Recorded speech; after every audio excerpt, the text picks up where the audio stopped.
Hello, my name's David McDonald, and I recently had the chance to read Robinson Crusoe by Daniel Defoe. To start off, I'll give you guys a summary of the book. We meet a character named Robinson Crusoe, who's a man pressured by his parents to stay at home and start a successful career. Basically, he decides that he wants to live his own life and takes his father's advice with a grain of salt. He sets sail and meets a few companions along the way, such as Yuri. Although he's Crusoe's slave, they create sort of a bond.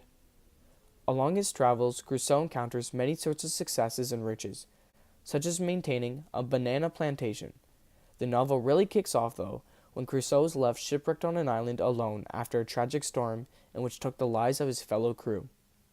To his luck, Crusoe manages to gather an abundant amount of resources scavenged from the wreck, such as weapons, gold, food, and much more. It gives him a sense of being a king and claiming the island as his own. A few years pass in peace, but to his own demise, Crusoe is alarmed by the findings of a footprint on his beach. It turns out that there is a tribe of cannibals in which Crusoe studies. One day, Crusoe sees that the cannibals have captured a shipwrecked crew and decides to take action. With the weapons he has gathered, he manages to fight off the cannibals and save one man, in which Crusoe gives the name Friday. Crusoe makes Friday his servant, and eventually they come in contact with a ship. They are both rescued after 28 years of being on the island, and they return to society. And so the passage that I chose for this book actually comes in chapter 1. And I looked throughout the book, and I decided to choose this one just because I find that it really shows the way that Robinson Crusoe portrays himself and the way that he acts around people. And so it goes by, I was born in the year 1632. In the city of York, of a good family, though not of that country, my father being a foreigner of Bremen, who sailed first at Hull, he got a good estate by merchandise and leaving off his trade. Lived afterward at York, from whence he had married my mother, whose relations were named Robinson. A few good family in that country, and from whom I was called Robinson Crusoe. But by the usual corruption of words in England, we are called, nay, we call ourselves, and write our name, Crusoe.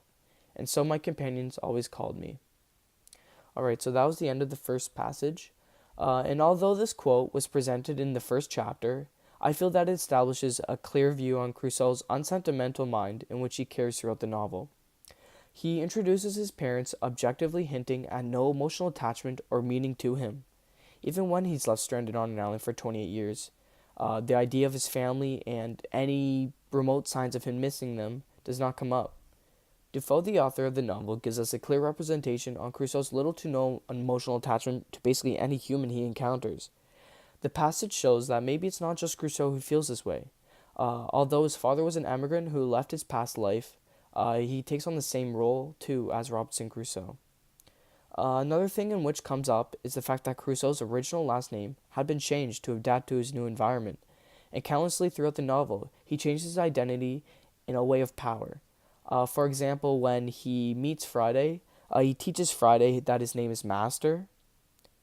The name change foreshadows the theme of Crusoe's changing identity on his island.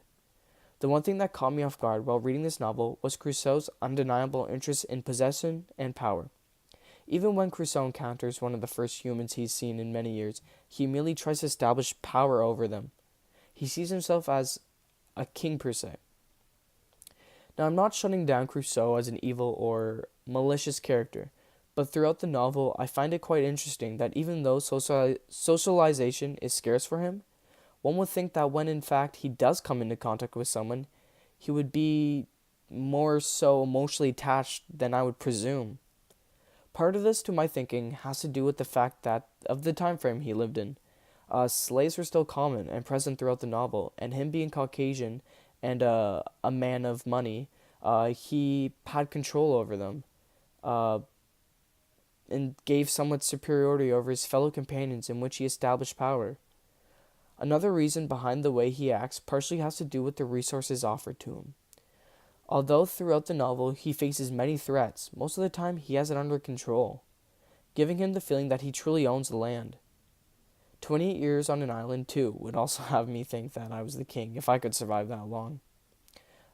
Defoe gives us a fascinating glimpse into the successes, failures, and contradictions of a modern man throughout the story of Robinson Crusoe and all the hardships he faced.